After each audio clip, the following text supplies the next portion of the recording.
So we just got done doing a lot of Mythic Plus testing. It's actually funny because I started this Mythic Plus testing of these dungeons before I went on vacation, came back, finished up more Mythic Plus testing in these three dungeons. It's Tazavesh, both Tazavesh dungeons, Street and Gambit, and Halls of Atonement. And if you watch the videos I made on this earlier in the cycle, you will know that these were supposed to be my three of my favorite dungeons ever. Hall's top 5 dungeon ever, if not maybe even top 3 or 2 or something like that. And it's not good. It's really not good.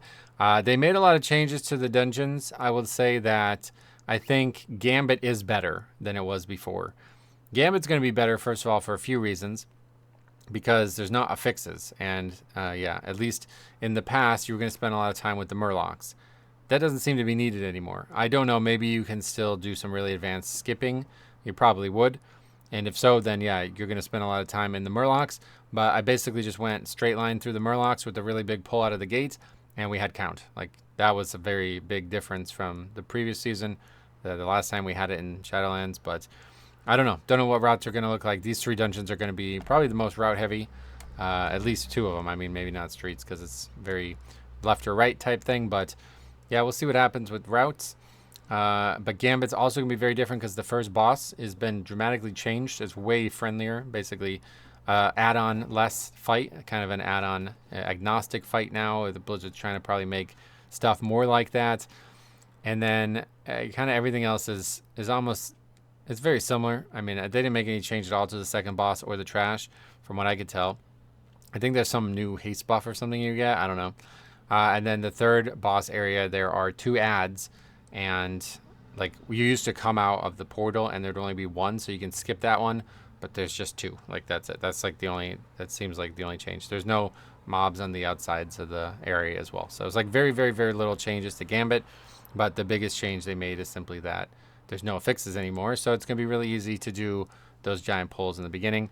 And they also made the... Oh, actually, hold on. There's one more thing I need to talk about with Gambit. And that is there's actually 2 mechanics in Gambit that used to be something you would try to stop with stuns and grips and other stuff like that. And I felt like they were balanced around having those tools. In the War Within Season 1, they made those tools not permanently stop the cast, just temporarily disrupt it. And now those mechanics are going off 100% of the time. Like, they can't be stopped infinitely. I mean, maybe theoretically some groups can, but it's not fair. I mean, it really feels like it's not fair because they're mechanics that you really do need to stop. One of them is the fish sticks, and the other one is the Super Saiyan or Saiyan. People have said it's pronounced Super Saiyan, so I've just been calling it that. But yeah, it's a 100% damage buff for the enemies, and then the fish stick is a heal to everything around it. You can kill the fish sticks, and they're actually a lot easier to see now than they used to be. But it honestly doesn't feel fair. It really doesn't. So I don't know. Yeah, I'm typically hugely in favor of that change. I think that change needed to be happening. But there's some mechanics that simply seem to be designed around the ability to stop them, even though they're not stopped. Like, they're not kickable stops. It's like they were designed to be able to be stopped with stuns, so now you can't. Anyway, Gambit is, yeah, I think it's more improved. I think it's a better version of itself. Streets is not the case. Streets, I actually think it's almost the same. It's just people just are not ready for the bosses, and I think this season is going to really expose that. So a 5-boss dungeon like Streets is going to cause a lot of really weird situations to go on. They reconfigured some of the trash, but it's almost not worth even discussing. The big... thing is just a lack of experience and lack of knowledge on some of these fights. And we saw so many people bloodlust on the mini boss in front of the boss. This was something we used to make. Like, if you submitted me this, like, we didn't do submissions back then, but that was the kind of thing. Like, if you submitted me that, there would be a video of it. We saw it, and it was always funny, especially in low keys. It's just like a trap. Like, it looks like a boss, but it's a mini boss. So we saw that a ton. We saw a lot of people just not doing the first boss at all, where they just stand next to the boss and just get instantly killed by his trap thing. You can still AMS that. I found that out. I don't know like what other things work on it. I assume like immunities, like in general, like bubble and ice block if people still took ice block. But AMS works. So if you're a Death Knight DPS as well, I think you can get every other one. So provided it doesn't go you back to back, you can AMS before it goes on you and you won't get imprisoned, meaning the mechanic just doesn't happen. You could also still do feign and vanish, but it just picks somebody else, seemingly. So anyway, yeah, the bosses. Really, all 4 bosses. It didn't really do the last boss a lot.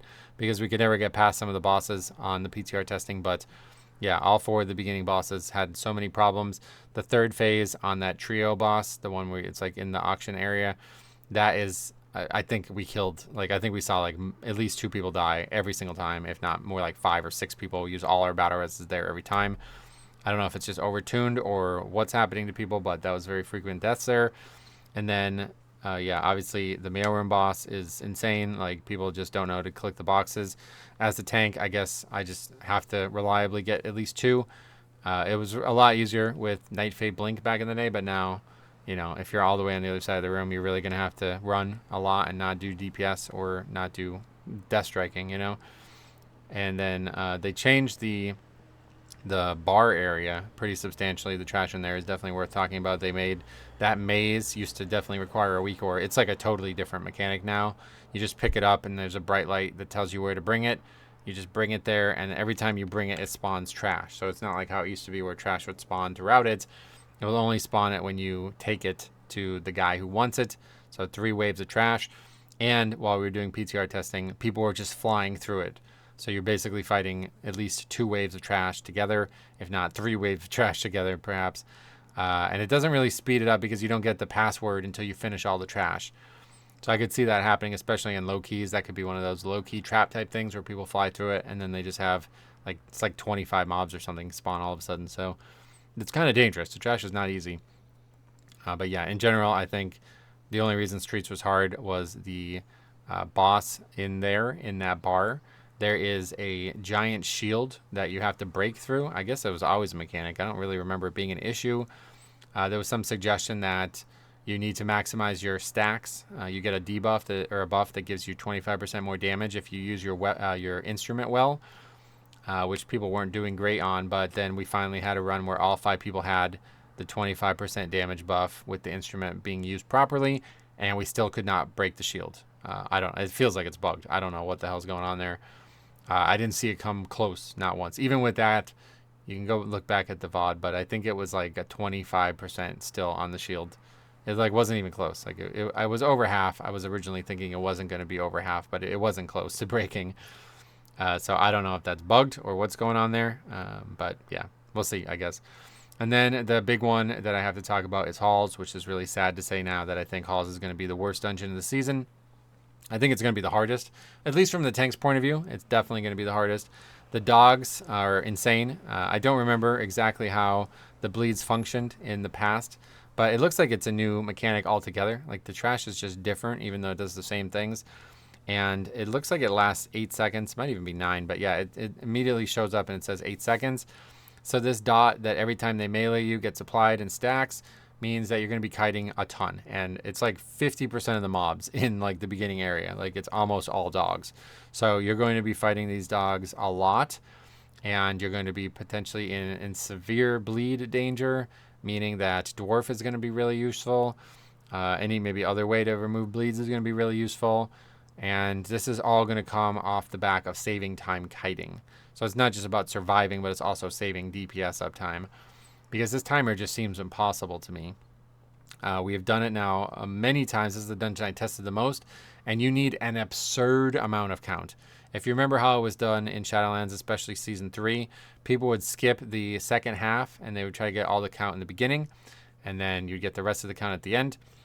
You need 80, I think the number is actually 85% before you go into the second half of the dungeon. Like there's almost no trash in there anyway. And some key things have changed besides that, the fact that you basically need to pull like every pack in the dungeon. The other key things that have changed is there's no gargoyle buffs to get as Venthyr. So those mobs are now attackable. They were always attackable, but you can attack them and then mind control them and they would help you. And they're in the same spots they were always at. So it's actually really convenient when they're mind controllable, and it's really inconvenient when they're not. So you have to constantly potentially be worried about fighting them. This is a bigger deal than you might think, because the small little worker mobs, they are a pretty good count. Like I think it would be a really good idea to fight as many of them as possible, but they run. Okay? And so almost every time you fight them, they could potentially run into a gargoyle or other trash that would be really, really bad. And we had, I think every single time I did the dungeon, we had them run into other mobs, and we still didn't have count, right? So I don't know. I think this dungeon's count and route is going to be the worst, like the least fun one.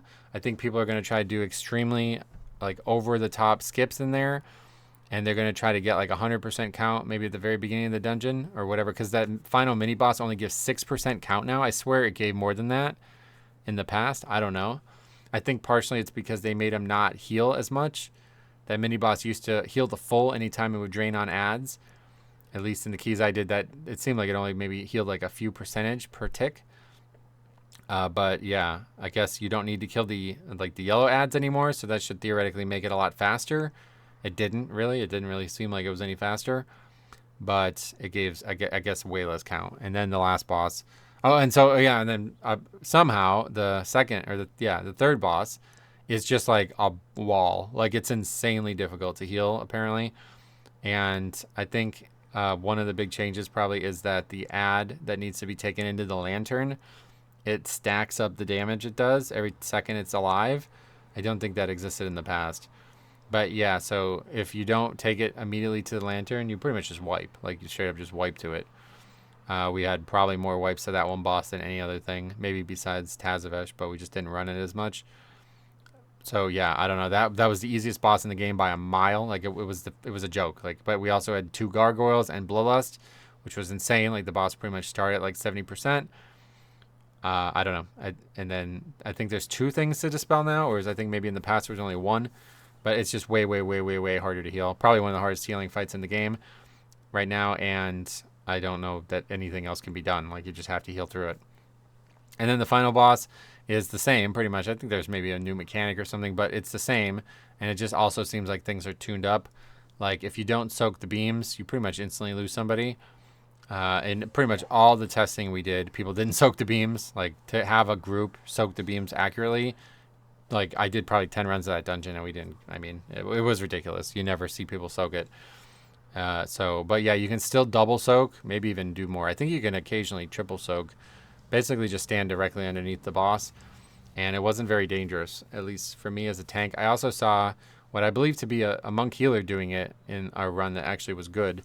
And he didn't seem to take much damage either, so I think it's a good idea. I think the fight is way, way easier if everybody just stands close and maybe even tries to double soak no matter what. Because the biggest issue we had was that people were far away and then they would not be in the right spot to soak it. The way I would like to see it done is the tank tries to double soak and then 4 people spread out around the 4 statues. So no matter what, the 2 that aren't being double soaked they're taken. You know what I mean? But the dungeons weren't the only thing we saw.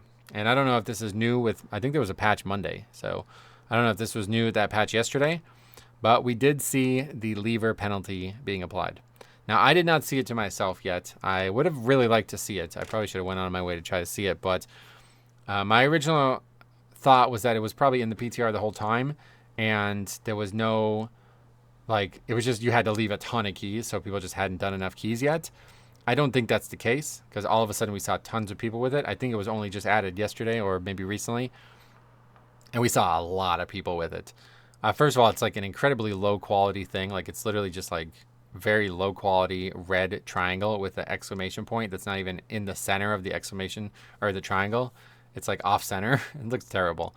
But you see it on the screen when you're applying the keys, and you see it after, when you list a group, you will see it. And when the person is in the group finder, you will hover over them and it will say deserter, dungeon deserter, I think is what it says with the exclamation point thing on it. So it's very clear at that moment, very obvious. You won't miss it there. The thing is, after they're out of the queue, you can't see it at all. Once they're in the group, there's no indication that they have it. It doesn't seem to be a debuff on their character. It doesn't seem to be indicated anywhere. So I originally thought that was a bug. I thought they had unfinished business there kind of thing. But then Tom mentioned that it was, likely going to be something that if you weren't the group leader, you wouldn't even know existed, right? Or if you were just like a passerby in the group, you wouldn't even know it existed. And if you weren't actually forming a pre-made group, you wouldn't know it existed. If you were actually, or like, a pug pre-made group, you wouldn't know it existed. If you were just inviting your friends through your friend list, you wouldn't know it existed. And I think that's intentional. I think it's actually intentional that you can't see it unless they're pugging. It's actually kind of genius, to be honest. Like, I don't like it, but I think it's a very elegant solution to this problem, because it means that your average player who doesn't really care for pugging in the first place is not going to be penalized. Like, if you don't pug at all, you don't even know it exists. I assume you would still get some warning that it's happening, but yeah, it's actually very interesting how it plays out. So I'd be very eager to hear your guys' thoughts on that. If you want to check out the stream VOD, I'm just publishing this today because we have a lot of Mythic Plus reviews to do, and I want to focus on those.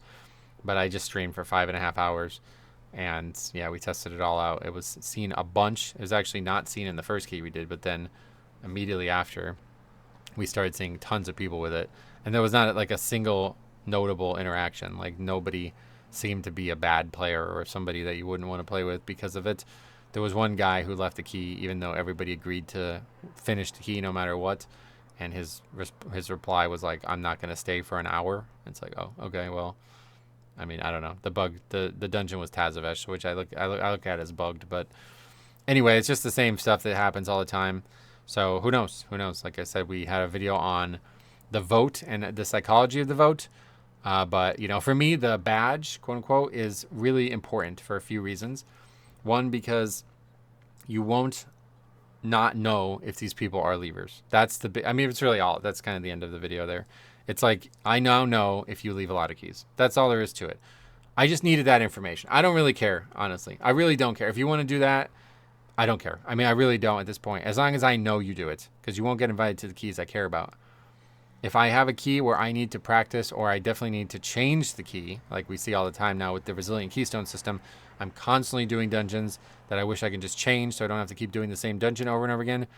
I mean, you're not getting invited with the Leaver debuff. That's all there is to it. But yeah, that's really it. So if anybody has any thoughts about it, let me know. I think there's probably a lot of work to still come there. Still no update on how it works if you DC. And you still cannot kick people out of the party, all that. Nothing else has changed. Like, if you didn't see the previous videos, you can't initiate the vote to abandon immediately. The group leader still gets 2 votes, and you need a total of 4 out of 6 to pass it. And yeah, nothing about pre-mades, nothing about levers, or nothing about DCs. No new reporting features seem to appear. There was that conversation about what would they call it? Gameplay sabotage. I don't even know how you report for that anymore. I know that used to be a thing, but it doesn't seem to be there. I don't know. So nothing else has changed, but there's just a really weird low quality red icon on your character. And it also appears on, you know how when you're signing up for a group and there's like the tank, like there'll be like the icons are filled in the slot. It's like 5 bubbles, and there's a slot that can get filled for the tank, the healer, and then the 3 DPS, right? It's just like small little green or blue icon. It shows up over that. It's like your little red DPS icon with the sword, and then there's the big red triangle kind of on the top right of it. It looks really weird, but I assume graphics are still to come. So thank you for watching. Stay tuned. We're going to have a lot of Mythic Plus reviews. That's what we're going to be doing. I'm not going to be streaming much at all now until Season 3 starts. Once Season 3 starts, we're going to be back. Once the patch starts, we're going to be back. But yeah, probably only Tuesdays from now. So thanks for watching. We'll see you guys.